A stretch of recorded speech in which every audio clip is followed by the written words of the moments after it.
प्रधानमंत्री धन धान्य कृषि योजना और दूसरी दलहन आत्मनिर्भरता मिशन। ये दो योजनाएं भारत के करोड़ों किसानों का भाग्य बदलने का काम करेगी। इन योजनाओं पर भारत सरकार करीब 35,000 करोड़ रुपए से ज्यादा खर्च करने वाली है।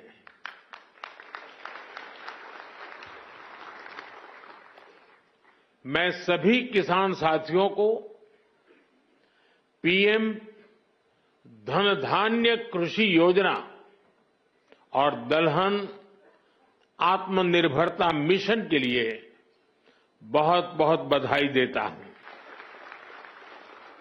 साथियों, खेती और किसानी हमेशा से हमारी विकास यात्रा का एक प्रमुख हिस्सा रही है। बहुत जरूरी होता है कि बदलते समय के साथ खेती किसानी को सरकार का सहयोग मिलता रहे, लेकिन दुर्भाग्य से पहले की सरकारों ने खेती किसानी को अपने हाल पर ही छोड़ दिया था। सरकार की तरफ से कृषि को लेकर कोई विजन ही नहीं था, कोई सोच ही नहीं थी। खेती से जुड़े अलग अलग सरकारी विभाग भी अपने अपने तरीके से काम करते थे और इस वजह से भारत की कृषि व्यवस्था लगातार कमजोर होती जा रही थी। 21वीं सदी के भारत को तेज विकास के लिए अपनी कृषि व्यवस्था में भी सुधार करना आवश्यक था और इसकी शुरुआत हुई 2014 के बाद से। हमने खेती को लेकर पुरानी सरकारों के लापरवाह रवैये को बदल दिया।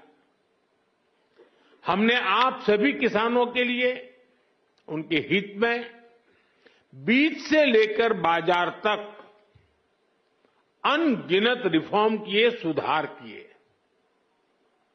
इसके परिणाम आज हमारे सामने है। बीते 11 वर्षों में भारत का कृषि निर्यात करीब करीब 2 गुना हो गया।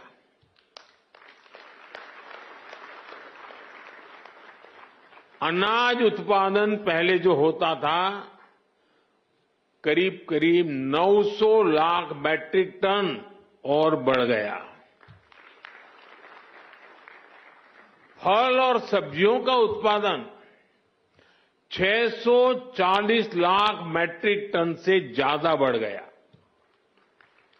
आज दूध उत्पादन में हम दुनिया में नंबर 1 है। भारत दुनिया का दूसरा बड़ा फिश प्रोड्यूसर है। भारत में शहद उत्पादन भी 2014 की तुलना में 2 गुना हो गया है। अंडे का उत्पादन भी बीते 11 वर्षों में डबल हो गया है। इस दौरान देश में 6 बड़ी फर्टिलाइजर फैक्ट्रियां बनाई गई हैं। 25 करोड़ से ज्यादा सॉइल हेल्थ कार्ड किसानों को मिले हैं। 100 लाख हेक्टेयर में सूक्ष्म सिंचाई की सुविधा पहुंची है। पीएम फसल बीमा योजना से करीब 2 लाख करोड़ रुपए, यह आंकड़ा छोटा नहीं है, 2 लाख करोड़ रुपए क्लेम के रूप में किसानों को मिले हैं। बीते 11 साल में 10,000 से ज्यादा किसान उत्पाद संघ एफपीओज बने हैं। हमें विकसित बनता है तो फिर हर क्षेत्र में लगातार बेहतर करते ही रहना होगा, सुधार करना ही करना होगा। इसी सोच का परिणाम है पीएम धन धान्य कृषि योजना।